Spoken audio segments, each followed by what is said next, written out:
Hello students, welcome to exam album. আজকে আমরা তোমাদের জন্য সামনে যে এক্সাম আছে আমাদের 19 তারিখে, তার জন্য আমরা ফিজিক্যাল সায়েন্সের একটা লাস্ট মিনিট সাজেশান নিয়ে এসেছি। শেষ মুহূর্তে তোমরা যে টপিকগুলো প্র্যাকটিস করবে, যে টপিকগুলোর উপর ফোকাস রাখবে, আমরা আজকে শুধু সেই টপিকগুলোই আলোচনা করব। আচ্ছা, ঠিক আছে, চলো। আচ্ছা, এর পরবর্তীতে তোমরা আজকে আমরা শুধু টপিকগুলো আলোচনা করছি এবং এর পরবর্তীতে তোমরা আরও দুটো ভিডিও পাবে যেখানে আমরা শুধু নিউমেরিক্যাল কোন কোন টপিকের উপরে নিউমেরিক্যাল কোশ্চেন আসতে পারে এবং কোনগুলো এইবারের এক্সামের জন্য খুবই ইম্পর্টেন্ট সেইগুলো আমরা আলোচনা করব। আর গ্রাফ সংক্রান্ত আরেকটা ভিডিও আমরা আনবো যেখানে আমরা দেখছি যে প্রতি বছর আমরা গ্রাফের উপর একটা এবং দুটো অবশ্যই কোশ্চেন থাকছে, সেখানে গুরুত্বপূর্ণ যে গ্রাফের যে কোশ্চেনগুলো হয় সেগুলো আমরা আলোচনা করব। তার জন্য তোমরা আমাদের চ্যানেলটাকে ফলো করতে থাকো। বেশ, ঠিক আছে, চলো এগিয়ে যাওয়া যাক। প্রথমে এসো, আমাদের পরিমাপ চ্যাপ্টারটা রেডি করতে হবে। পরিমাপ চ্যাপ্টারের উপরে আমরা কোন কোন বিষয়গুলো পড়ব? দেখো, কয়েকটা ভৌত রাশির একক ভালো করে আমাদের জানতে হবে। একক, মাত্রা, আর একক বলতে কি কি পড়বো আমরা, বিশেষ করে যেমন পৃষ্ঠটান, পৃষ্ঠটানের একক, পৃষ্ঠটান। তারপর আমরা কি আছে, সান্দ্রতা, এটাও খুব ইম্পর্টেন্ট, রোধ। ঠিক আছে, আমরা যখন যে চ্যাপ্টার পড়বো সেখানে আমরা এগুলো আলোচনা করব যে কোন কোন ভৌত রাশির একক আমাদের রেডি করতে হবে। মাত্রা, এখানে যেমন যে যে ভৌত রাশিগুলোর আমরা একক পড়বো সেগুলোরই আবার মাত্রাটাও পড়ে রাখতে হবে। দেখো, যখন আমরা সান্দ্রতা করছি রোধ, এখানে বিভব প্রভেদ একটা খুব গুরুত্বপূর্ণ ভৌত রাশি যার মাত্রা খুব ইম্পর্টেন্ট। বিভব প্রভেদের একক সাধারণত ভোল্ট আমরা জানি, খুবই সহজ, কিন্তু মাত্রাটা একটু জটিল। তারপরে রোধ আছে, ঠিক আছে, বেশ এগুলো। তারপরে যেমন ধরো একটা ভৌত রাশির একক আর একটা ভৌত রাশির এককের সঙ্গে কেমন হয়, যে একই হয়, ঠিক আছে। যেমন আমরা কি জানি যে চাপ, চাপ সমান সমান কি হয়, বল বাই ক্ষেত্রফল, ঠিক আছে। আবার আমরা জানবো যে পীড়ন, পীড়নের একটা ভৌত রাশি আমরা স্থিতিস্থাপক চ্যাপ্টারে পড়েছি। তো সেই পীড়নের একক সেটা কি জিনিস, পীড়নের এককও কিন্তু চাপের এককের সঙ্গে সমান হয়। তাহলে এটার একক কি হবে, পীড়নের এককের সঙ্গে কিন্তু সমান হবে। তাহলে এই সমস্ত ভৌত রাশিগুলোর একক এবং মাত্রা আমরা পড়ে রাখবো। তারপরে এসো, আচ্ছা, আর এই একক বা মাত্রা যদি তোমরা এগুলো ভুলে যাও পরীক্ষার সময় কীভাবে করবে, তার জন্য দেখো সেইগুলো আমরা কোন সম্পর্ক থেকে পাই, সেই সম্পর্কে তুমি মনে রাখতে পারো, তাহলে তুমি সেখান থেকে কিন্তু একক মাত্রা এগুলো বের করতে পারবে। যেমন ধরো আমরা জানি যে চাপ সমান সমান বল বাই ক্ষেত্রফল, একক মাত্রা এগুলো বেশি মুখস্থ করে রাখা সমস্যা। যদি আমি জানি যে চাপ সমান সমান কি হবে, বল বাই ক্ষেত্রফল হবে, তাহলে সেক্ষেত্রে দেখো চাপ সমান সমান বল বাই ক্ষেত্রফল, তাহলে আমি যদি বলের একক জানি, বলের একক কি হয়, এসআই একক বললে নিউটন, ক্ষেত্রফল কত হবে, এরিয়া, তাহলে হচ্ছে গিয়ে মিটার স্কোয়ার, তাহলে নিউটন পার মিটার স্কোয়ার। তাহলে এইভাবে আমরা একক এবং মাত্রা এগুলো বের করে নিতে পারবো। বেশ, সমমাত্রিক নীতি, এটা খুব একটা ইম্পর্টেন্ট বিষয়বস্তু। সমমাত্রিক নীতির বিষয়বস্তু কী ছিল, যদি হচ্ছে গিয়ে একটা এক্স ওয়াই প্লাস জেড এরকম কোনো সিরিজ দিয়ে দেওয়া হয়, দিয়ে যদি বলা হয় যে এক্স ওয়াই জেড কখন এদের মধ্যে যোগ বা বিয়োগ করা সম্ভব, এটা মনে রাখতে হবে যদি এদের মাত্রা সমান হয়। যদি একই মাত্রা হয় তাহলে কিন্তু আমরা যোগ বা বিয়োগ করতে পারবো। যেমন ধরো এক্স হচ্ছে গিয়ে ধরে নিই আমরা দৈর্ঘ্য, তাহলে ওয়াই যদি প্রস্থ হয়, এই জেড যদি উচ্চতা হয়, তাহলে আমরা কিন্তু এক্স ওয়াই জেড এই তিনটে আমরা যোগ বিয়োগ করতে পারবো। কিন্তু যদি এক্স দৈর্ঘ্য হয়, ওয়াই যদি ক্ষেত্রফল হয়, সেক্ষেত্রে যোগ বিয়োগ হবে না। তাহলে এখানে প্রশ্ন আসে একটা, যে এই রকম সিরিজ থাকলে সেগুলো কখন যোগ করা সম্ভব, তাহলে সেটা কখন যোগ করা সম্ভব, যদি মাত্রাগত দিক থেকে এরা একই হয়। আবার ধরো বলে দিল আর একটা ইকুয়েশন হয়, ধরো 1 প্লাস এক্স প্লাস ওয়াই, এরকম একটা সম্পর্ক আছে, ঠিক আছে। বা আমরা এটাকে একটু করে নিই,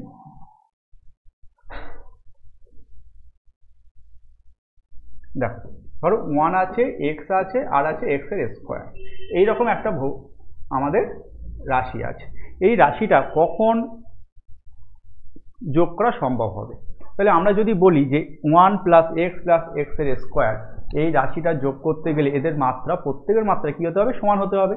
এবার এই মাত্রা যখন সমান হতে হবে, তাহলে এখানে দেখো 1 যেটা আছে, 1 এর কোনো মাত্রা থাকে না, তাহলে মাত্রাহীন ভৌত রাশি।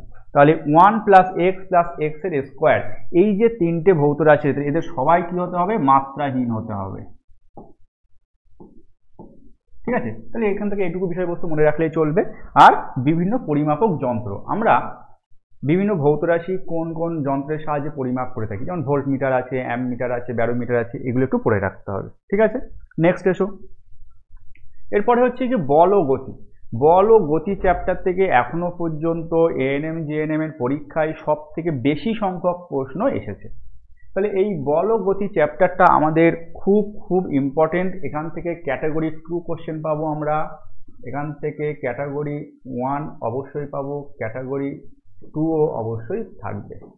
আর এখান থেকে নিউমেরিক্যাল কোশ্চেন আসার চান্স আছে খুব বেশি। নিউমেরিক্যাল প্রবলেম আমরা পাবো এই চ্যাপ্টার থেকে, বল ও গতি চ্যাপ্টার থেকে। এবারে এসো কি কি পড়বো।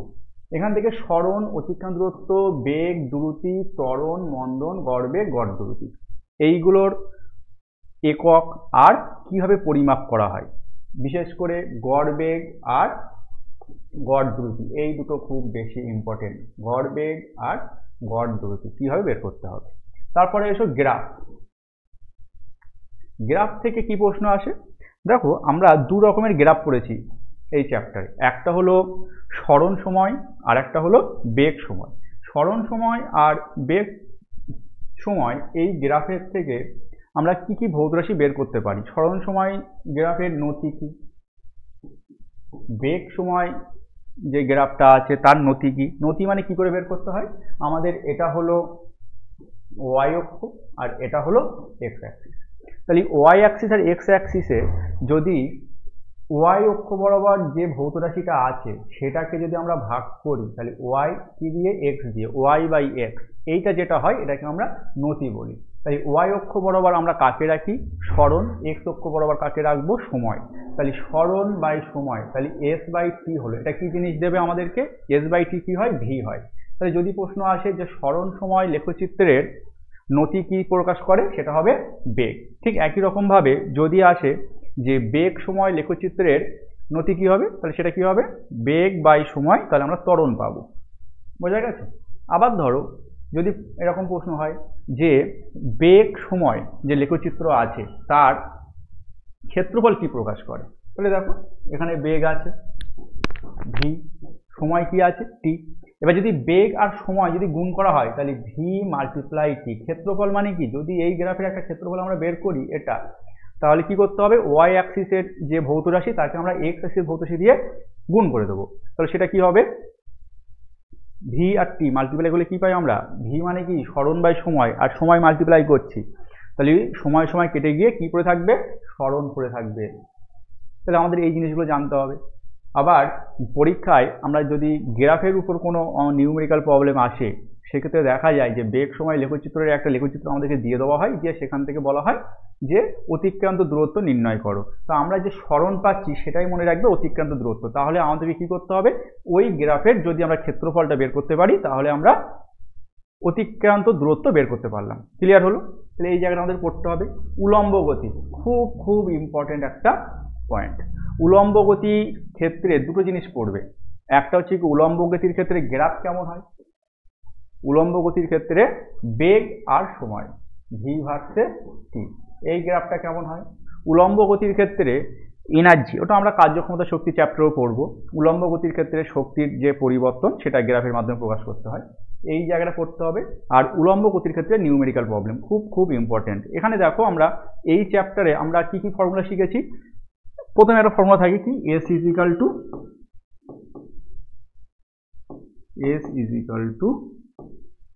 ভিটি, এটা হচ্ছে প্রথম ফর্মুলা। তাহলে তারপরে কি শিখেছি আমরা, v is equal to u plus a t, তারপরে v square is equal to u square plus 2as। আচ্ছা, এখানে আমরা একটা করে মাইনাস অ্যাড করি, ইউ প্লাস মাইনাস এটি। একই রকমভাবে plus minus 2as, s is equal to u t plus minus 2at square, আর u is equal to plus minus 2a 2n minus 1। আচ্ছা, এগুলো প্লাস কখন হয়, যদি আমরা ত্বরণ নেই, যদি আমরা ত্বরণ হিসাব করি তাহলে কি হবে,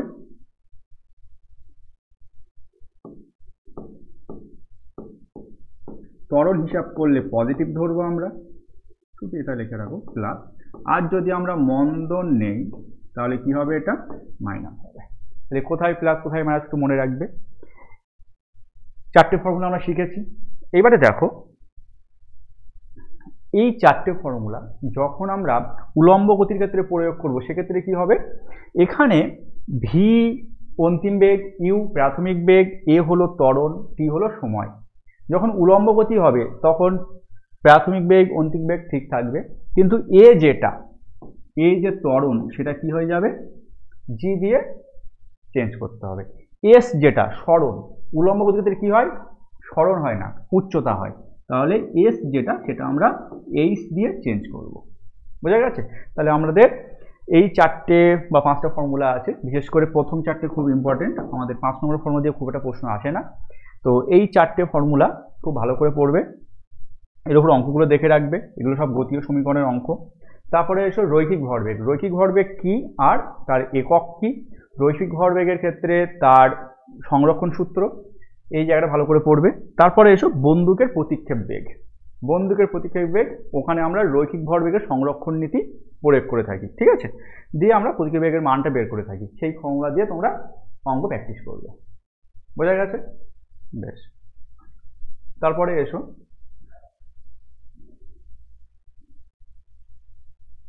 পরমাণুর গঠন।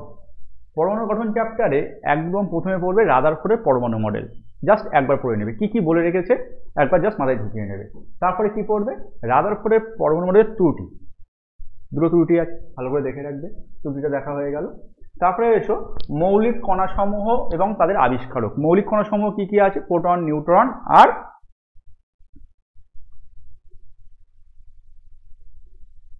ইলেকট্রন।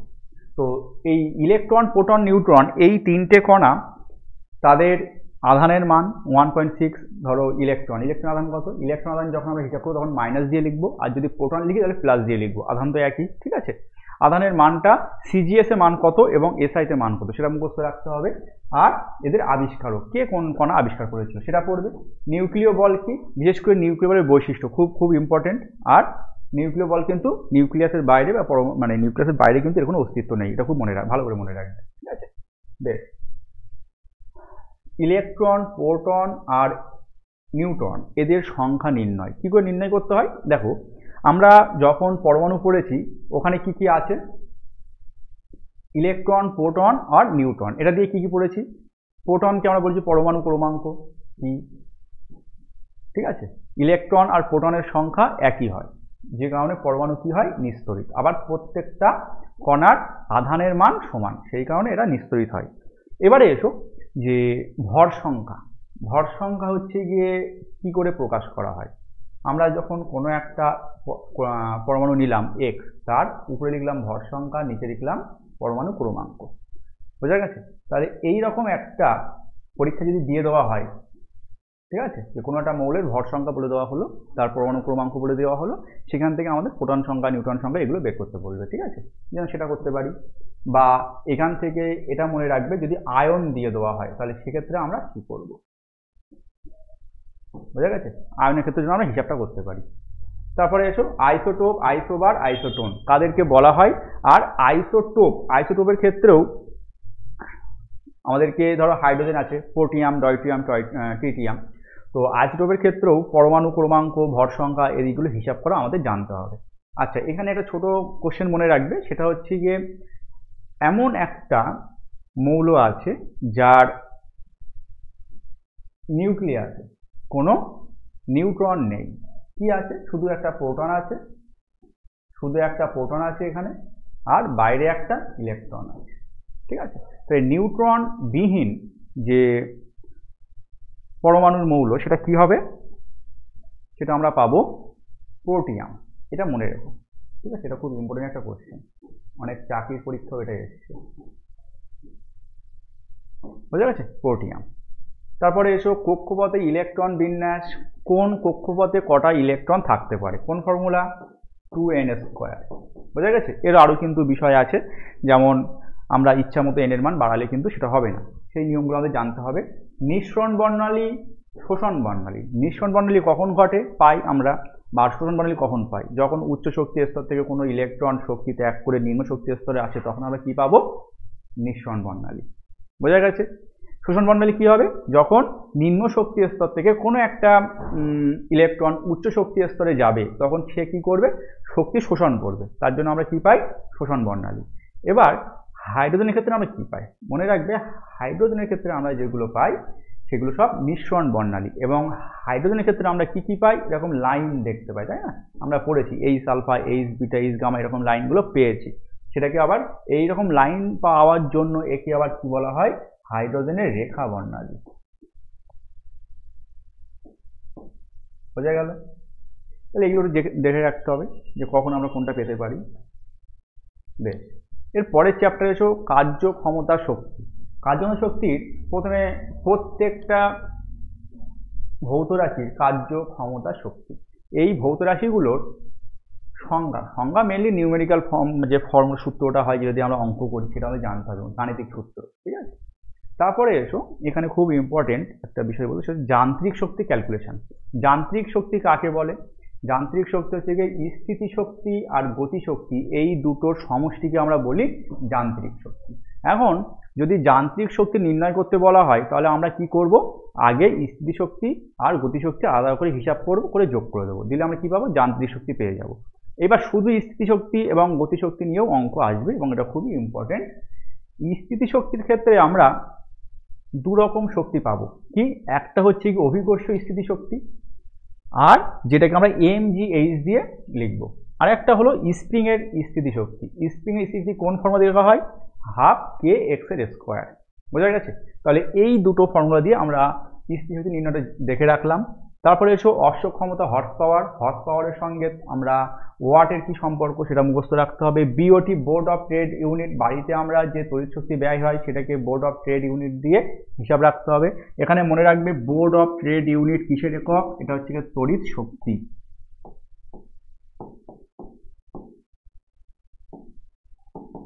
বোঝা গেল? তারপরে এসো অবাধে পতনশীল বস্তু সংক্রান্ত গাণিতিক প্রশ্ন, ফ্রি ফল। উপর থেকে কোনো একটা বস্তুকে আমরা ছেড়ে দিলাম, তাহলে সেক্ষেত্রে দেখবে শক্তি বা তার গতিবেগ এই সমস্ত নির্ণয় দেবে। শক্তির নিত্যতা সূত্র এটা আমরা জানি এবং এই টপিকটা ভালো করে পড়ে রাখবে। বেশ, তারপরে এসো এরপর হচ্ছে দ্রবণ। দ্রবণ থেকে বেশি কিছু পড়ার দরকার নেই। দ্রবণ থেকে প্রকৃত দ্রবণ, ক্লয়েড দ্রবণ, প্রলম্বন, ইমালশন। ঠিক আছে, আর একটা আছে সল আছে।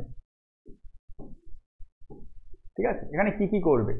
প্রকৃত দ্রবণ, ক্লয়েড, প্রলম্বন, ইমালশন। বিশেষ করে প্রথম তিনটের পার্থক্য দেখে রাখলে, সল আছে লেখা। ঠিক আছে, প্রথম তিনটের পার্থক্য ভালো করে পড়ে রাখলে, বিশেষ করে পরমাণুর আকার। আর এই জায়গায় দুটো বিষয় বাকি আছে, সেটা হচ্ছে ব্রাউনীয় মোশন। কোথায় দেখতে পাই আমরা? ব্রাউনীয় মোশনটা এখানে লাগবে না, এখানে লাগবে টিন্ডাল এফেক্ট। টিন্ডাল এফেক্ট আমরা কোন দ্রবণে দেখতে পাই? ঠিক আছে, তাহলে ক্লোরাইডে দেখতে পাই। ঠিক আছে, তাই টিন্ডাল এফেক্টটা কি, কোথায়, কোন দ্রবণ দেখতে পাই সেটা পড়বে। সম্পৃক্ত দ্রবণ কাকে বলে? আর তারপরে এসে দ্রাব্যতা নির্ণয়। নিউমেরিক্যাল প্রবলেমের জন্য এই দ্রাব্যতা নির্ণয়টা খুব ইম্পর্টেন্ট। আমরা দেখেছি যে প্রিভিয়াস ইয়ার আমরা কোশ্চেন পেয়েছি দ্রাব্যতা নির্ণয় ফর্মুলা কি, যে সম্পৃক্ত দ্রবণের দ্রাবের ভর বাই দ্রবণের দ্রাবকের ভর। তাহলে নিচে থাকবে দ্রাবক আর উপরে থাকবে দ্রাবক, তাকে আমরা কি করব? 100 দিয়ে মাল্টিপ্লাই করব। এবার এখানে খেয়াল রাখবে এটা, যে এটা দ্রাবক বলা হয়েছে, সম্পূর্ণ দ্রবণ কিন্তু বলা হয়নি। এবার পরীক্ষায় অঙ্কে দেখা যাচ্ছে কি করা হয়েছে, অঙ্কে পুরো দ্রবণের ভর বলে দেওয়া হয়েছে। তাহলে যদি দ্রবণের ভর বলে দেওয়া হয় তাহলে মনে রাখবে দ্রবণের ভর সমান সমান কি হয়? দ্রাবের ভর প্লাস দ্রাবকের ভর। বোঝা গেছে? তাহলে এবার সেইভাবে আমাদের এখান থেকে ক্যালকুলেট করে নিতে হবে। যদি দ্রাবের ভর বলে দেয়, দ্রাবের ভরটা বলে দেওয়া আছে, তাহলে আমাদের কি প্রয়োজন? দ্রাবের ভর যখন বলে দেওয়া আছে তাহলে আমাদের এবার দরকার দ্রাবকের ভরটা। তাহলে এই যে দ্রাবকের ভরটা দরকার, তার জন্য আমরা কি করব? দ্রবণের ভর বলে দেওয়া থাকলে তার থেকে আমরা দ্রাবের ভরটা বিয়োগ করে দেবো। বোঝা গেছে? বেশ, তারপরে এসো শব্দ। শব্দের আমরা প্রথম পড়বে সেটা হচ্ছে গিয়ে শব্দের বৈশিষ্ট্য। শব্দের বৈশিষ্ট্য কি? প্রথমত 3 প্রকার বৈশিষ্ট্য আছে। দেখো দুটো বৈশিষ্ট্য পড়বে, একটা হচ্ছে শব্দের বৈশিষ্ট্য আর একটা হচ্ছে গিয়ে শব্দ তরঙ্গের বৈশিষ্ট্য।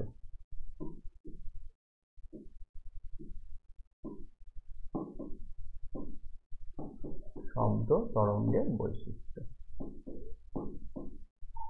বোঝা গেল? এবার দেখো এই যে শব্দ তরঙ্গের বৈশিষ্ট্য বলা হয়েছে, এর মধ্যে কি পড়বে আর শব্দের বৈশিষ্ট্যের মধ্যে কি পড়বে? শব্দের বৈশিষ্ট্যের মধ্যে আমরা 3 প্রকার বৈশিষ্ট্য জানি। কি কি? প্রাবল্য, তীক্ষ্ণতা, গুণ বা জাতি, এই 3টে বৈশিষ্ট্য ভালো করে পড়বে। আবার এগুলো কোন কোন বিষয়ের উপর নির্ভরশীল? কম্পাঙ্কের উপর নির্ভরশীল আছে তীক্ষ্ণতা, তারপরে প্রাবল্য, অ্যামপ্লিটিউড, ঠিক আছে? এইটা কোন ভৌত রাশির উপরে নির্ভরশীল, বা কোন বৈশিষ্ট্য শব্দ তরঙ্গের কোন বৈশিষ্ট্যের উপর নির্ভরশীল, এই যেগুলো ভালো করে পড়বে। তারপরে শব্দ তরঙ্গের বৈশিষ্ট্য, এটা তরঙ্গ হিসাবে তার উপর বৈশিষ্ট্য পড়বে, যেমন শব্দ কোন প্রকার তরঙ্গ, শব্দ হলো একটা অনুদৈর্ঘ্য তরঙ্গ, ঠিক আছে? এগুলো আমাদের পড়তে হবে। তির্যক তরঙ্গ আর অনুদৈর্ঘ্য তরঙ্গ, এদের মধ্যে পার্থক্য কি? বিশেষ করে যখন কোনো তরঙ্গ যায় তার অভিমুখ আর ওই মাধ্যমের যে কণাগুলোর কম্পনশীল কণা থাকে তাদের কম্পনের অভিমুখ, সেগুলো ভালো করে জানতে হবে। তির্যক তরঙ্গের উদাহরণ আলো, অনুদৈর্ঘ্য তরঙ্গের উদাহরণ কি হয়? শব্দ, এগুলো জানতে হবে। শব্দ যখন সামনে এগিয়ে যায় কিভাবে যায়? একটা ঘনীভবন হয়, একটা তনুভবন হয়, ঘনীভবন তনুভবন এইভাবে এগিয়ে যায়। একটা ঘনীভবন আর একটা তনুভবন পরস্পর অ্যাড করলে আমরা কি পাবো? ওই শব্দ তরঙ্গের তরঙ্গ দৈর্ঘ্যটা পাবো। ব্যাস, এটা হয়ে গেল। এরপরে এসো প্রতিধ্বনি শোনার ন্যূনতম দূরত্ব, ঠিক আছে? এটা হচ্ছে গিয়ে আমরা একটা ফর্মুলা পড়েছিলাম, n × 33.2, ঠিক আছে? এত মিটার হয়, এটা পড়ে রাখবে। আচ্ছা, তারপরে এসো অনুরণন, শব্দতর আর শব্দোত্তর শব্দ কাকে বলে, ঠিক আছে? উদাহরণ আল্ট্রাসনিক সাউন্ড আছে, বা তারপরে তোমার ধরো বাদুড় যায়, কোন ধরনের তরঙ্গ ব্যবহার করা হয়, ঠিক আছে? এগুলো পড়তে হবে। সোনারের full form v = n lambda, এই ফর্মুলার উপরে ম্যাথ। ভিটা কি? ভিটা হলো শব্দের বেগ, n হলো কম্পাঙ্ক, ল্যামডা হলো তরঙ্গ দৈর্ঘ্য। তারপরে এসো মূল সুর, উপসুর, অষ্টক আর সমমেল। আমরা জানি শব্দ 2 প্রকার, একটা হলো সুরযুক্ত শব্দ আর একটা হলো সুর বর্জিত শব্দ। এইবার এই সুরযুক্ত শব্দ আর সুর বর্জিত শব্দ তো আমার ক্লিয়ার হলো। এবার তারপরে কি আসবে? সুরযুক্ত শব্দ। সুরযুক্ত শব্দ অনেকগুলো সুর তোমাকে পরীক্ষায় বলে দেওয়া হলো, দিয়ে তার মধ্যে চাইবে যে কোনটি মূল সুর, কোনটি উপসুর, কোনটি অষ্টক, ঠিক আছে? বা কোনটি সমমেল, সেটা দেখাও। বেশ, তারপরে এসো তীব্রতার একক। তীব্রতার একক কি? বেল, ডেসিবেল, ঠিক আছে? পরীক্ষায় প্রশ্ন আসে বেল কিসের একক, ঠিক আছে? খেয়াল রাখবে, এই জায়গায় কনফিউজ হয়ে যেতে হয়, শব্দের তীব্রতার একক। বোঝা গেছে? বেশ, তারপরে শব্দ দূষণের সীমা, কত ডেসিবেল হলে শব্দ দূষণ হয়, এই জায়গায় পড়ে রাখবে। বেশ, এরপরে এসো তাপ আর তাপের ঘটনাসমূহ। আমরা ক্লাস 9-এ তাপ পড়েছি, ক্লাস 9-এর চ্যাপ্টার একটা, আর তাপের ঘটনাসমূহ ক্লাস 10-এর চ্যাপ্টার। এই দুটো চ্যাপ্টারে কি কি পড়বে দেখো। তাপ আর তাপমাত্রার একক, ঠিক আছে? বিভিন্ন পদ্ধতিতে আমরা পরিমাপ করে থাকি, ঠিক আছে? সিজিএস, এসআই, এমকেএস, ঠিক আছে? তো সেক্ষেত্রে তাপের একক জুল, ক্যালোরি। জুল আর ক্যালোরির মধ্যে সম্পর্ক কি? তারপরে পড়বে ডিগ্রি সেন্টিগ্রেড, ডিগ্রি ফারেনহাইট আর তোমার কেলভিন, এদের মধ্যে ফর্মুলা কি? এদের মধ্যে সম্পর্কটা কি? সম্পর্ক হয়? আমরা জানি কি 3/5 = F-32/9, বোঝা গেছে? ইজ ইকুয়াল টু কি হয়? K - 273/5, বোঝা গেছে? তো সম্পর্ক মনে রাখবে। আচ্ছা, এখান থেকে আরেকটি মনে রাখতে হয় যে ডিগ্রি সেন্টিগ্রেড আর ডিগ্রি ফারেনহাইট দুটো স্কেলেই একই মান পাবো আমরা কোন তাপমাত্রাটা, সেটা হচ্ছে -40 ডিগ্রি সেন্টিগ্রেড। সেটা কত? -40 ডিগ্রি সেন্টিগ্রেড। পরীক্ষায় এগুলো তুমি সলভ করার দরকারই নেই, এই ছোটো ছোটো কয়েকটা মান তোমাকে মুখস্থ রাখতে হবে যাতে সময় বাঁচানো যায়। বোঝা গেছে? পরীক্ষায় আর যখন তোমরা নিউমেরিক্যাল প্রবলেম সলভ করবে, নিউমেরিক্যাল প্রবলেম সলভ করার সময় আগে কি করবে, যে প্রশ্নের মধ্যে যে যে ডেটাগুলো দেওয়া আছে একদম পরপর লিখে নেবে যে এই এই ডেটাগুলো আমার কাছে দেওয়া আছে। তারপরে দেখবে যে ভৌত রাশিটা বের করতে বলা হয়েছে এর সাথে এর সম্পর্ক কোথায়, তাহলে বুঝতে পারবে যে আমরা কোন অঙ্কে বা কোন নিউমেরিক্যাল প্রবলেম সলভ করার সময় কোন ফর্মুলা ব্যবহার করব, ঠিক আছে? তাহলে কনফিউজ হবে না। এরপরে এসো বোধগম্য তাপ আর লীন তাপ, এর উপরে অঙ্ক খুব খুব ইম্পর্টেন্ট। বোধগম্য তাপ আমরা কি করে হিসাব করি? বোধগম্য তাপ দেখো, যখন কোনো একটা বস্তু থেকে আরেকটা বস্তুতে তাপ চলে যায় তাহলে বর্জিত তাপ আর গৃহীত তাপ এটা আমরা পরিমাপ করতে পারি, কিন্তু কোনো একটা বস্তুর মধ্যে মোট কতটা তাপ আছে সেটা কিন্তু আমরা পরিমাপ করতে পারি না। এইবার এই বর্জিত তাপ আর গৃহীত তাপ এটা পরিমাপ করার জন্য আমাদের ফর্মুলা হলো H = mst। এই mst যেটা, এখানে এস হলো ধ্রুবক, তার মানে এখান থেকে কি মনে রাখবে দেখো, ফর্মুলা যখন পড়বে সেটা ভালো করে প্রত্যেকটা বিষয়কে তোমরা দেখে রাখবে। কিরকম? পরীক্ষায় ধরো প্রশ্ন আসলো দেওয়া আছে কি আমরা জানি H is equal to m s, এটা তুমি জানো। এবার যদি প্রশ্ন করা হয় যে যখন একটা বস্তু থেকে আরেকটা বস্তুতে তাপের আদান প্রদান হয় তাহলে গৃহীত তাপ এবং বর্জিত তাপ, তো এই গৃহীত তাপ আর বর্জিত তাপের কার সঙ্গে কেমন সম্পর্ক? তাহলে এইচ এর সঙ্গে এম এর কি সম্পর্ক? H proportional to m. H এর সাথে টি এর কি সম্পর্ক? সমানুপাতিক সম্পর্ক, প্রপোর্শনাল টু আছে। তাহলে H is equal to m s t, এই ফর্মুলা যদি আমার জানা থাকে তাহলে আমি বুঝে গেলাম যে গৃহীত বা বর্জিত তাপের সঙ্গে ভর এবং যে তাপমাত্রার পরিবর্তন হচ্ছে তার কি সম্পর্ক, বোঝা গেছে? এবার প্রশ্ন হলো এসটা কি? এখানে যে এসটা আছে এসটা কি? এসটা হলো আপেক্ষিক তাপ। এবার পরীক্ষায় প্রশ্ন আসলো আপেক্ষিক তাপের একক কি? কি করে মনে রাখবে? কিচ্ছু দরকার নেই। H is equal to m s t হলে এস ইজ ইকুয়াল টু কি হবে? H by m t. তাহলে উপরে তাপমাত্রার একক দেবো, ভাগ করব ভরের একক আর তাপমাত্রার একক দিয়ে, বোঝা গেছে? উপরের তাপমাত্রা, উপরের তাপের একক, ঠিক আছে? বেশ, বোঝা গেল। এবারে এসো তাপের ঘটনা সমূহ। এখানে আমরা দেখেছিলাম যে তাপের প্রসারণ হয়, তাপ যখন তাপের প্রসারণ হয় মানে তাপ যখন প্রয়োগ করা হয় তখন বস্তু প্রসারিত হয়। কেমন? যে একটা পড়েছিলাম কঠিনের প্রসারণ। কঠিনের প্রসারণের মধ্যে আমরা কি কি পড়েছি? দৈর্ঘ্যের প্রসারণ, ক্ষেত্রফলের প্রসারণ আর আয়তন প্রসারণ, যেখানে আমরা আলফা, বিটা আর গামা তিনটে গুণক পড়েছিলাম, ঠিক আছে? গুণাঙ্ক পড়েছিলাম। তাহলে এর একক কি? পার ডিগ্রি সেন্টিগ্রেড। এর একক হলো পার ডিগ্রি সেন্টিগ্রেড। এদের মধ্যে সম্পর্ক কি? Alpha is equal to beta by 2 equal to gamma by 3। তাহলে সেটা পড়তে হবে, তাদের মধ্যে সম্পর্ক হয়ে গেল, এর একক হয়ে গেল। আর কি পড়বে? জলের ব্যতিক্রান্ত প্রসারণ, সেটা পড়তে হবে। আর এটা মনে রাখবে যে জলের ব্যতিক্রান্ত প্রসারণের কারণটা কি? সেটা হচ্ছে গিয়ে হাইড্রোজেন বন্ধন, বোঝা গেছে? তাহলে মোটামুটি তাপ ও তাপের ঘটনাসমূহ থেকে আমরা এই টপিকগুলো রেডি করব। তারপরে এসো মোলের ধারণা আর রাসায়নিক গণনা, ঠিক আছে?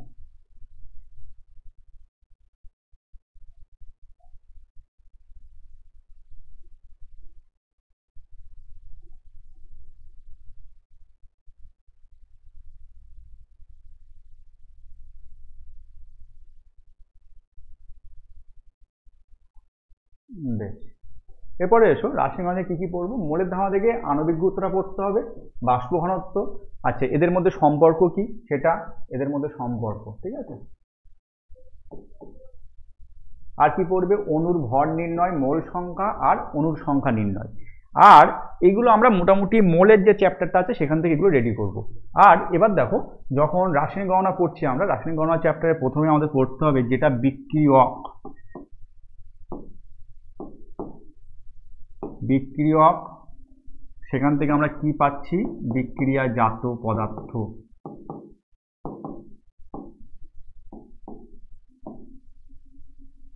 ঠিক আছে? বিক্রিয়াজাত পদার্থ। এই যে বিক্রিয়ক এবং বিক্রিয়াজাত পদার্থ, ধরে নাও এ প্লাস বি, সেখান থেকে আমরা পাচ্ছি সি প্লাস ডি। তাহলে এ বি সি ডি এদের মধ্যে ভরের সম্পর্ক, ভর সংক্রান্ত প্রশ্ন আসবে, ভর। তারপরে পড়বে আয়তন, ভর আয়তন। আর ভর হয়ে গেল, আয়তন হয়ে গেল, আর হচ্ছে গিয়ে মোল।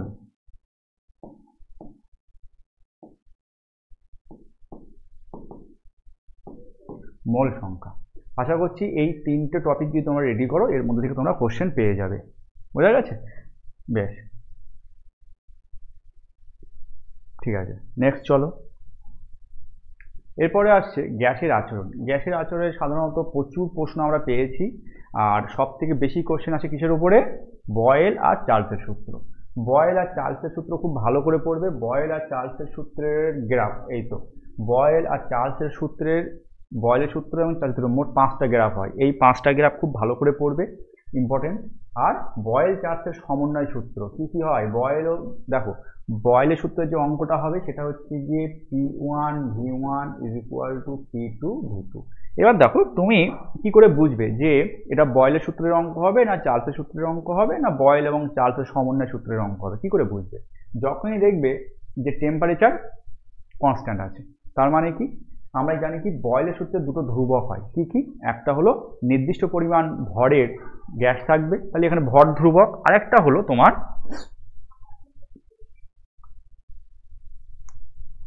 উষ্ণতা।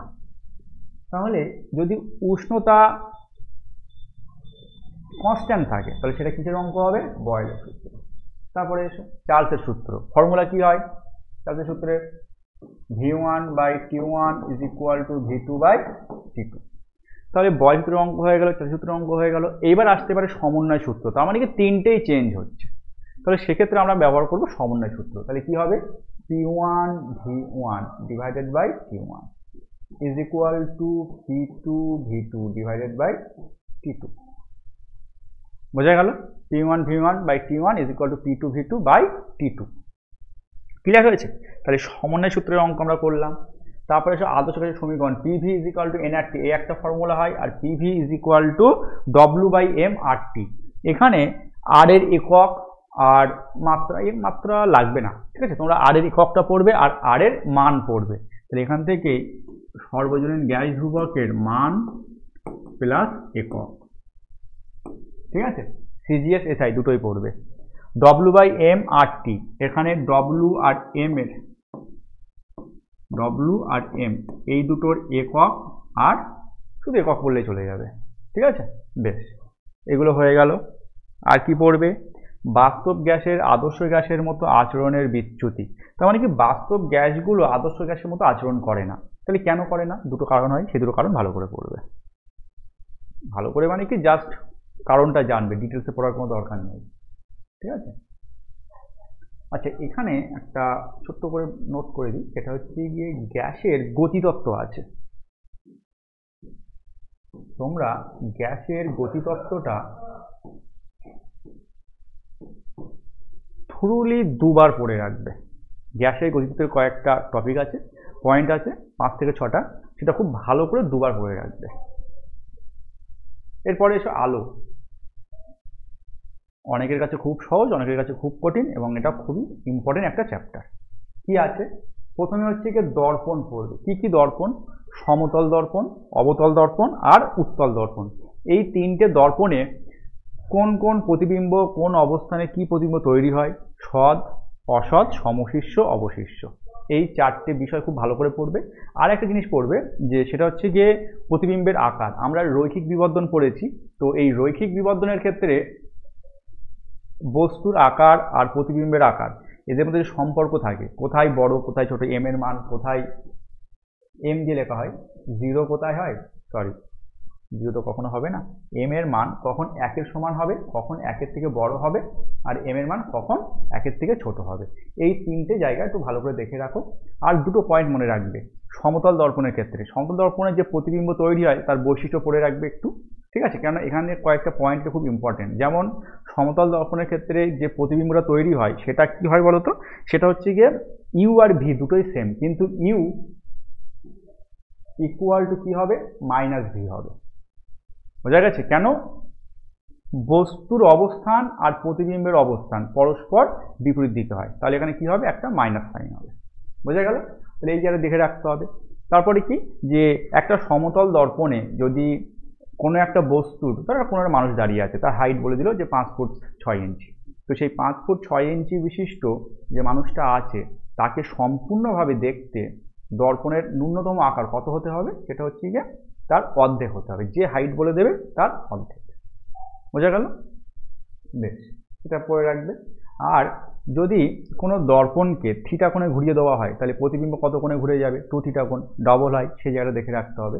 আর কোনো বস্তু যদি দর্পণের দিকে ভি বেগে আসে তাহলে প্রতিবিম্ব কত বেগে বেরিয়ে যাবে, মানে কত বেগে পরিবর্তন হবে, সেটা 2v দ্বিগুণ হয়, এই জায়গাগুলো খেয়াল রাখবে, ঠিক আছে।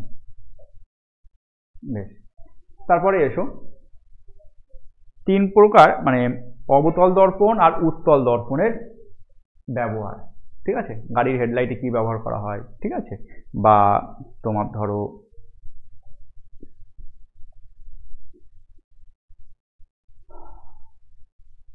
Rare view camera, rear view দর্পণে কি ব্যবহার করা হয়, এইগুলো পড়ে রাখতে হবে। বেশ, প্রতিফলন থেকে এইটুকুই, প্রতিফলনের সূত্র তোমরা সবাই জানো, অত সমস্যা নেই, আর ওখান থেকে খুব একটা প্রশ্ন আসার চান্স নেই। এরপরে এসো স্নেলের সূত্র। আমরা প্রতিসরণে চলে গেলাম। প্রতিসরণের ক্ষেত্রে আমরা জানি স্নেলের সূত্র আছে, কি হয়, sine i by sine r, এখান থেকে কি হয় sine i by sine r equal to mu. বোঝা গেছে? আবার আমরা কি জানি, a mu b equal to b one by b mu a, one by হয়ে উল্টে যায়। ঠিক আছে, এই সম্পর্কটা আমাদের জেনে রাখতে হবে। তারপরে এসো আপাত ও প্রকৃত গভীরতার সম্পর্ক। আমরা জানি যে মিউ ইজিক্যাল টু কি হয়, এটা ফর্মুলা আমরা জানি, কোথায় লিখি, d dash is equal to d by mu, এই ফর্মুলাটা আমরা জানি। ঠিক আছে, নিচে কোনা করে লিখে দিলাম। এবার দেখো এই ডিটা কি, প্রকৃত গভীরতা বা উচ্চতা, বাই নিচে কি হবে, এটা গভীরতা। ঠিক আছে, উচ্চতা নয়। ডি হচ্ছে প্রকৃত গভীরতা বাই ডি ড্যাশ মানে আপাত গভীরতা ইকুয়াল টু কি হবে, প্রতিসরাঙ্ক। বোঝা গেছে? আমি উল্টো করে বললাম, তার মানে এটাকে কি বললাম, mu is equal to d by d dash, এইভাবে বলে দিলাম। ঠিক আছে, তোমরা ফর্মুলা মুখস্থ রাখবে, এটার উপরে অঙ্ক আসলে খুব সহজে বের করতে পারবে। তারপরে কি পড়বে, প্রতিসরাঙ্কটা হয়ে গেল। মায়োপিয়া, হাইপারমেট্রোপিয়া আর পেরেস বায়োপিয়া, এই তিনটে সমস্যা কখন হয়, কখন হয় মানে কারণটা তোমরা পড়ে রাখলে। আর তারপরে পড়বে কি, প্রতিকার, কোন রোগের ক্ষেত্রে মানে কোন সমস্যার ক্ষেত্রে তুমি কোন লেন্স ব্যবহার করবে। ঠিক আছে, কিছুই না, উত্তল লেন্স, অবতল লেন্স আর পেরেস বায়োপিয়া হলে আমরা কি ব্যবহার করে থাকি, বাইফোকাল লেন্স। ঠিক আছে, বেশ। তারপরে চলো, রামধনু তৈরির শর্ত, বিক্ষেপণ, কোন বর্ণের আলোর ক্ষেত্রে বিক্ষেপণ বেশি হয়। ঠিক আছে, কোন বর্ণের আলোর ক্ষেত্রে বিক্ষেপণ সব থেকে কম হয়, এইগুলো পড়বে। প্রিজমে আলোকরশ্মি বিচ্যুতি, প্রিজমে যদি আলোকরশ্মি পড়ে তাহলে কতটা কোণে বেঁকে যায় সেটা পড়তে হবে। ঠিক আছে, কতটা কোণে নয়, মানে সব থেকে বেশি বিচ্যুতি ঘটে কোন বর্ণের ক্ষেত্রে, সব থেকে কম বিচ্যুতি ঘটে কোন বর্ণের ক্ষেত্রে, এইটুকু পড়লেই চলবে। প্রিজম কেমন হয়, এই তো প্রিজম, তো এর উপর আলোকরশ্মি পড়লো, আমরা কি জানি সব থেকে বেশি বেঁকে যায় কে, নিচের দিকে কে চলে আসে, ভায়োলেট, আর সব থেকে কম বাঁকে কে, রেড। ঠিক আছে, রেড সব থেকে উপরে থাকে, আর এখানে থাকে ভি, এখানে থাকে রেড। ঠিক আছে, রেড সব থেকে কম বিচ্যুতি হয়, কম বাঁকে, এটা পড়লে। তারপরে এসো যে ন্যূনতম চ্যুতি কোণ প্রিজমের ক্ষেত্রে, যেটাকে আমরা ডেল দিয়ে লিখি, ডেল ইজিক্যাল টু কি হয়, I1 প্লাস I2 মাইনাস এ। এই জায়গাগুলো থেকে নিউমেরিক্যাল প্রবলেম আছে। তো আমি যেহেতু আজকে নিউমেরিক্যাল প্রবলেমের জন্য কোন কোন টপিকগুলো খুব বেশি ইম্পর্টেন্ট বা সেগুলো ফর্মুলা দিয়ে আমি আজকে আলোচনা করছি না, আমি জাস্ট টপিকগুলো আজকে বলে দিচ্ছি। আর তোমাদের যখন আমি এর পরবর্তীতে একটা ভিডিও নিয়ে আসবো যেখানে তোমরা নিউমেরিক্যাল প্রবলেমের জন্য কোন কোন ফর্মুলা পড়বে আর কোন কোন জায়গাগুলো ভালো করে দেখতে হবে, সেটা শুধু নিউমেরিক্যাল প্রবলেমের জন্য, সেখানে আমি কী করবো, যে প্রত্যেকটা ফর্মুলা দেখিয়ে দেবো। ঠিক আছে, তাহলে ন্যূনতম চ্যুতিকোণ, এখান থেকে মনে রাখবেন ন্যূনতম চ্যুতিকোণের শর্ত খুব বেশি ইম্পর্টেন্ট। কি হয়, I1 ইকুয়াল টু I2, তার মানে হলো যে প্রিজমের উপর যে আলোকরশ্মি পড়বে সেই আলোকরশ্মিটা যে কোণে আপতিত হবে এবং অন্তিম নির্গমন কোণ যেটা শেষে বেরোবে সেইটার মান যেন সমান হয়, তাহলেই আমরা কি পাবো, ন্যূনতম চ্যুতিকোণের অবস্থান বলা হয়। ক্যামেরার লেন্সের প্রকৃতি, ক্যামেরায় যে লেন্স ব্যবহার করা হয় সেটা কোন প্রকার। ঠিক আছে, তাহলে এটা পড়বে। চলো তারপরে আসলে কি, চলতড়িৎ। চলতড়িতে অঙ্কের জন্য অনেকগুলো ফর্মুলা আছে, তার জন্য তোমরা একটু জোর দেবে কোন কোন ফর্মুলার উপরে। প্রবাহ মাত্রা কী করে নির্ণয় করা হয়, I ইজিক্যাল টু কী হয়, কিউ বাই টি। তারপরে কি হবে, তাহলে প্রবাহ মাত্রা হয়ে গেল। তারপরে এসো আভ্যন্তরীণ রোধ নষ্ট ভোল্ট, আমরা একটা ফর্মুলা জানি, কি বলো তো, E ইজ ইকুয়াল টু কী হয়, E is equal two IR plus IR। বোঝা গেছে? তাহলে এই যে IR স্মল আর, এই স্মল আরটাকে বলা হয় আভ্যন্তরীণ রোধ। ঠিক আছে, আর IR এই যে রাশিটা, এই দুটো গুণ করলে আমরা পাই নষ্ট ভোল্ট। বেশ, তাহলে এই জায়গাটা পড়বে। ওহমের সূত্র পড়বে, ওহমীয় পরিবাহী কাকে বলে, অহমীয় পরিবাহী কাকে বলে, অহমীয় পরিবাহীর উদাহরণ কাকে বলে, দরকার তো আমরা শুধু জানি যে মেনে চললেই বলবো তাকে ওহমীয় পরিবাহী, ওহম সূত্র মানছে না মানে সে অহমীয় পরিবাহী। এবার এখানে গ্রাফটা কেমন হয়, ওহমের সূত্রে মূল বিন্দুগামী সরলরেখা। ঠিক আছে, সেটা পড়ে নেবে। এইবার যদি পরীক্ষায় আসে যে অওহমীয় পরিবাহী, তার কিন্তু এইরকম গ্রাফ হবে না, অওহমীয় গ্রাফটা এরকম লিনিয়ার হয় না, ঠিক আছে। তারপরে এসে জুলের সূত্র, ফর্মুলা কি, H = I²R। তারপরে এসে রোধের সমবায়, শ্রেণী সমবায়, সমান্তরাল সমবায়, দুটো টপিক ভালো করে পড়বে। ফ্লেমিংয়ের বামহস্ত নিয়ম, ফ্লেমিংয়ের বামহস্ত নিয়মের উপর ভিত্তি করে কি চলে, বাল্যচক্র, তাকে বাল্যচক্রকে আমরা এক্সটেন্ডলি কি ব্যবহার করেছি মোটর তৈরিতে, সেই কারণে ফ্লেমিংয়ের বামহস্ত নিয়মকে আমরা কি বলি, মোটর নিয়মও বলে থাকি। ডানহস্ত নিয়ম আছে ফ্লেমিংয়ের, সেটাকে আমরা বলি ডাইনামো। বোঝা গেছে? তারপরে সে তড়িৎ চুম্বক, তড়িৎ চুম্বক কাকে বলে, এই বৈশিষ্ট্য খুব ইম্পর্টেন্ট। তড়িৎ চুম্বকের মান কীভাবে বাড়ানো যায়, কীভাবে কমানো যায়, ফিউজ তারের বৈশিষ্ট্য, অর্ধপরিবাহী কাকে বলে, অর্ধপরিবাহী উদাহরণ, অর্ধপরিবাহী রোধের মান কেমন, ঠিক আছে। লেন্সের সূত্র, লেন্সের, ঠিক আছে, লেন্সের সূত্র, প্রথমত লেন্সের সূত্রে আমরা কি পাই, আর লেন্সের সূত্র শক্তির সংরক্ষণ সূত্র বা শক্তির সংরক্ষণ নীতি মেনে চলে, এটা পড়ে নেবে, এটা আমাদের জানতেই হবে। আর তড়িৎ শক্তি, তড়িৎ ক্ষমতা, তড়িৎ শক্তি, তড়িৎ ক্ষমতা খুব ইম্পর্টেন্ট। আর এটার হচ্ছে কি ফর্মুলা আমরা জানি কি, তড়িৎ ক্ষমতা P = কি হয়, P = VI হয়, ঠিক আছে। এর আরও অনেকগুলো ফর্ম আছে, সেগুলো আমাদের করতে হবে, ঠিক আছে, ম্যাথের জন্য, নিউমেরিক্যালের জন্য। বেশ, তারপরে এসে পরমাণু নিউক্লিয়াস, তেজস্ক্রিয়তার বৈশিষ্ট্য খুব ভালো করে পড়বে পরমাণু নিউক্লিয়াস থেকে। তারপরে একক পড়বে আলফা, বিটা, গামা। পরমাণু নিউক্লিয়াস থেকে যখন তেজস্ক্রিয় রশ্মি নির্গত হয়, তাহলে কোন কোন রশ্মি নির্গত হয়, আলফা রশ্মি, বিটা রশ্মি আর গামা রশ্মি। এই আলফা রশ্মি, বিটা রশ্মি, গামা রশ্মি, এদের মধ্যে তুলনামূলক একটা আলোচনা আমরা করে রাখবো। কি কি, এদের আধান কেমন, কার আধান কত, কত নয় মানে প্রকৃতি জানবো, ঠিক আছে, আধানের প্রকৃতি। তারপরে কি, এরা গ্যাসকে কে কত বেশি আয়নিত করতে পারে, তার একটা ক্রম আছে। তারপরে ভেদন ক্ষমতা, বেশ, এই তিনটে খুব বেশি ইম্পর্টেন্ট।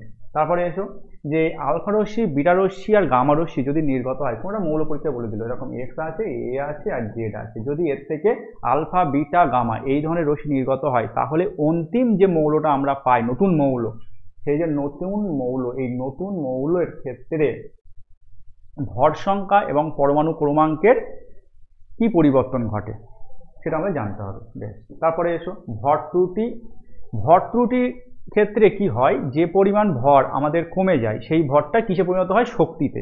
এইবার এই শক্তিটা আমরা কোন ফর্মুলার সাহায্যে পরিমাপ করতে পারি, সেটা মনে রাখবে, আইনস্টাইনের E = mc² ফর্মুলার সাহায্যে। এবার এখানে অঙ্ক আসে যে কিছু পরিমাণ শক্তি যখন না, কিছু পরিমাণ ভর যখন পরিমাপ হয়েছে মানে কমে গেছে, তাহলে সেটা শক্তিতে পরিমাপ করব কিভাবে।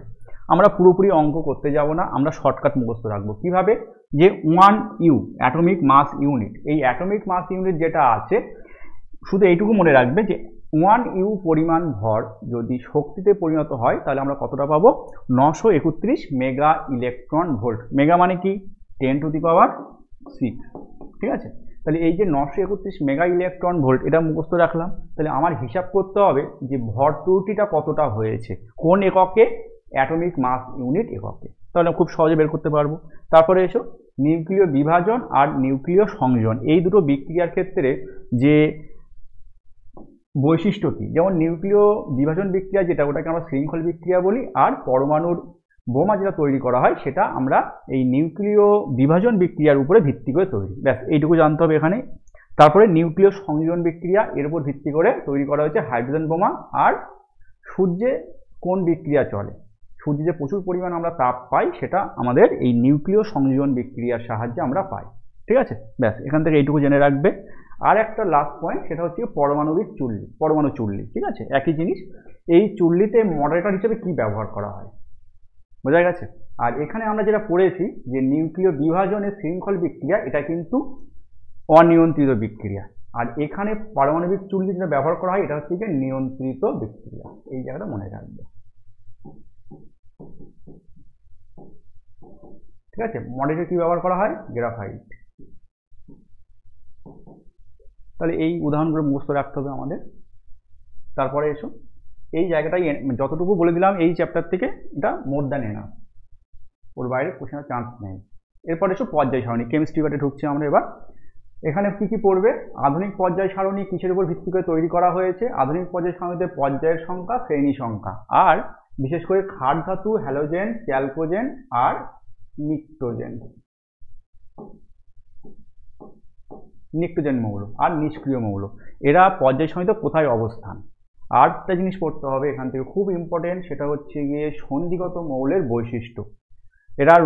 এরা হচ্ছে গিয়ে রঙিন জটিল যৌগ তৈরি করতে পারে, এটা খুব খুব বেশি একটা গুরুত্বপূর্ণ টপিক আমাদের। আর দুষ্টু মৌল কাকে বলা হয়, কেন বলা হয়, বিশেষ করে আমরা জানি যে দুষ্টু মৌল বলা হয় হাইড্রোজেনকে। এইবার হাইড্রোজেনকে দুষ্টু মৌল বলার কারণ হচ্ছে গিয়ে পর্যায় সারণীতে দুটো জায়গায় বসার জন্য ওর মধ্যে বৈশিষ্ট্য আছে, তাহলে কোন কোন শ্রেণীতে বসতে চাই সেটা আমাদের জানতে হবে। আর তারপরে এসো লাস্ট টপিক এই চ্যাপ্টারে, সেটা হচ্ছে গিয়ে পর্যায় আর শ্রেণী বরাবর এই তিনটে পারমাণবিক ব্যাসার্ধ, তড়িৎ ঋণাত্মকতা, ধাতব ধর্ম, এই তিনটে বিষয় কীভাবে পরিবর্তিত হয়। আমরা শ্রেণী বরাবর উপর থেকে নিচে আর পর্যায় বরাবর বাম দিক থেকে ডান দিকে গেলে কি কি পরিবর্তন হয় আমরা এইগুলো পড়ে নেব। তারপরে এসো জৈব রসায়ন, ক্যাটায়ন ধর্ম পড়বে, কার্যকরী গ্রুপ, সমাবয়বতা আর আইইউপ্যাক নামকরণ। আইইউপ্যাক নামকরণ কোনগুলো, যেগুলো কার্যকরী গ্রুপ সংক্রান্ত আছে সেইগুলো। আর হাইড্রোকার্বন কি কি আছে, সম্পৃক্ত অসম্পৃক্ত, আর এদের মধ্যে কার্বন আর হাইড্রোজেনের সংখ্যা নির্ণয়ে যে ফর্মুলাগুলো আছে কি আছে আমরা জানি, CN আছে, H2N+2 হয়, CnH2n-2, ঠিক আছে। তো এইগুলো আমরা দেখে রাখবো। মনোমার আর পলিমার পড়বে, ডিনেচার্ড স্পিড খুব বেশি ইম্পর্টেন্ট, LPG CNG এদের মূল উপাদান, LPGর ফুল ফর্ম কি, CNGর ফুল ফর্ম কি, LPG আর CNGতে কোনটা সব থেকে বেশি আছে, কোনটা সব থেকে বেশি এটুকু জানলেই হবে, বাকিগুলো না জানলেও চলবে। তারপরে এসব মিথেনের প্রতিস্থাপন বিক্রিয়া, আর একটা পড়তে হবে জুতো বিক্রিয়া, ঠিক আছে, ইথিলিনের, এই দুটো খুব ভালো করে পড়বে। লিন্ডের অনুঘটক কি আর জুতো বিক্রিয়া তো বলাই হয়ে গেছে, ঠিক আছে। জৈব রসায়ন থেকে এই জায়গাগুলো খুব ভালো করে পড়বে। আচ্ছা, তারপরে এসব ধাতুবিদ্যায় আছে, আকরিকের নাম পড়বে, আকরিকে কি কি থাকছে সেটা, আর সংকর ধাতু অ্যামালগাম কাকে বলে, পারদ থাকলে তাকে আমরা অ্যামালগাম বলি। অ্যামালগাম মানে কি, পারদ সংকর, পারদ অবশ্যই থাকতে হবে তার মধ্যে, ঠিক আছে। থার্মিক পদ্ধতি খুব ভালো করে পড়বে, কার্বন বিজারণ পদ্ধতি আর সত্ত্ব বিজারণ পদ্ধতি, বিশেষ করে কার্বন বিজারণ পদ্ধতি খুব বেশি ইম্পর্টেন্ট, ঠিক আছে। আর থার্মিক পদ্ধতির সাহায্যে কোন কোন মৌল আমরা আলাদা করতে পারি, এইটুকু জায়গা খুব বেশি ইম্পর্টেন্ট আছে। বেশ, পৃষ্ঠটান সান্দ্রতা আর স্থিতিস্থাপকতা, এই তিনটে টপিকের থেকে যে কোনো টপিক থেকে একটা কোশ্চেন অবশ্যই আমরা পাবো পরীক্ষায়, ঠিক আছে। দেখো পৃষ্ঠটানের কারণ কি, পৃষ্ঠটান আর সান্দ্রতা এদের কারণ কি ভালো করে পড়তে হবে। দুটো ফোর্স আমরা পড়েছি, একটা কি অ্যাডহেসিভ ফোর্স হয় আর একটা কি হয় কোহেসিভ ফোর্স, এই দুটো ভালো করে আমরা পড়ব, ঠিক আছে। এই দুটো ফোর্সের জন্য আমরা পৃষ্ঠটান সান্দ্রতা পাই, এটা ভালো করে পড়লে।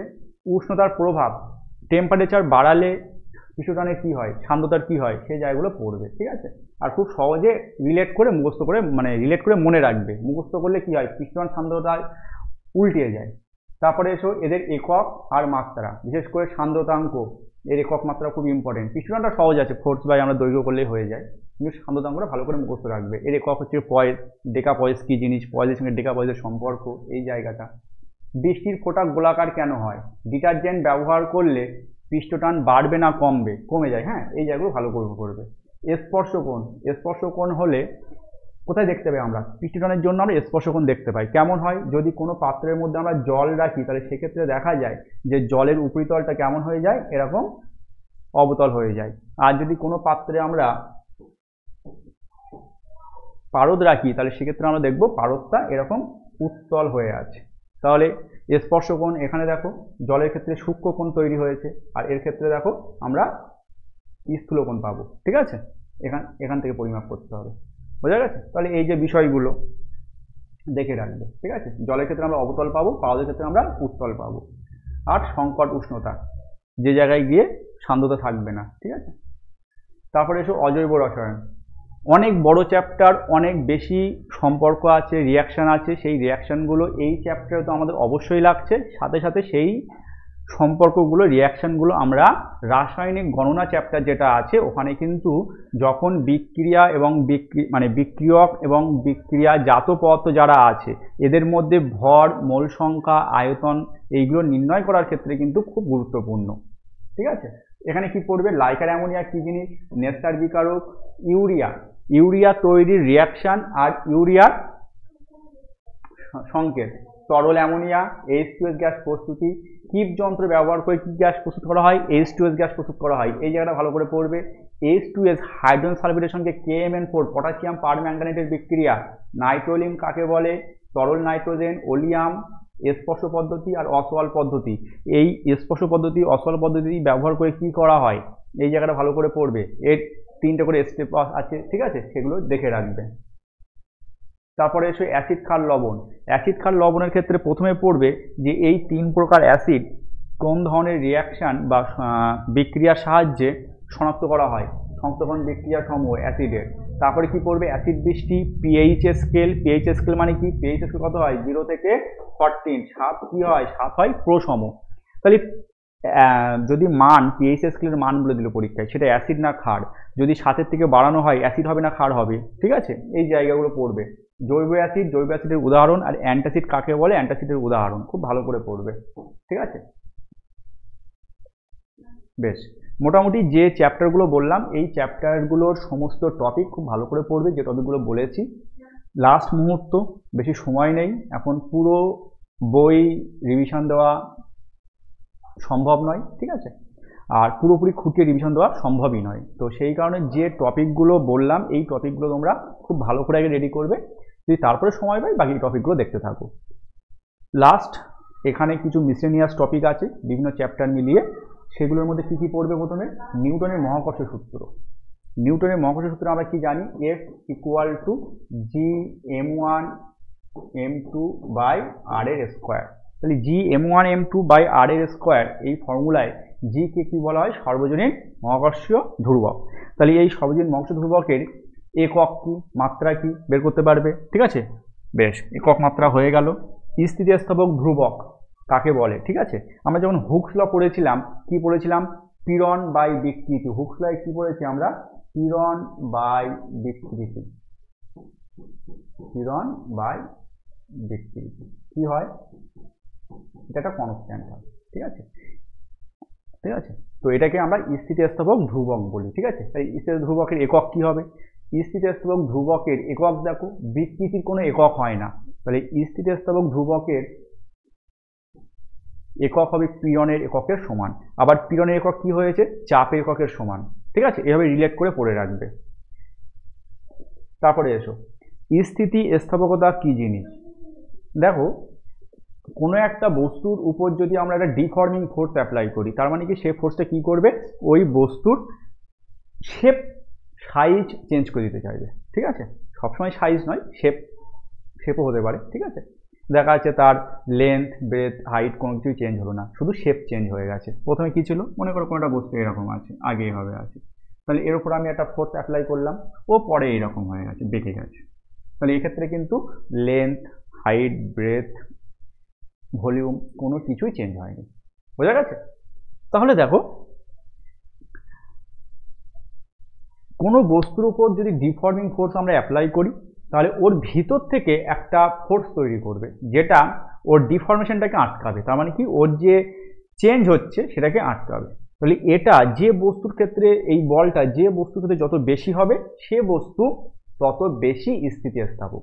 তো আমরা দেখব যে রাবার আছে আর ইস্পাত আছে। আমরা যদি রাবারের উপর অল্প বল প্রয়োগ করে থাকি, রাবারের কিন্তু ডিফর্ম হয়ে যায়, ঠিক আছে? ডিফর্মেশন হয়ে যাচ্ছে। কিন্তু ইস্পাতের ক্ষেত্রে এটা কিন্তু হয় না। ইস্পাতের ক্ষেত্রে কী করতে হবে? অনেক বেশি পরিমাণ বল প্রয়োগ করতে হবে।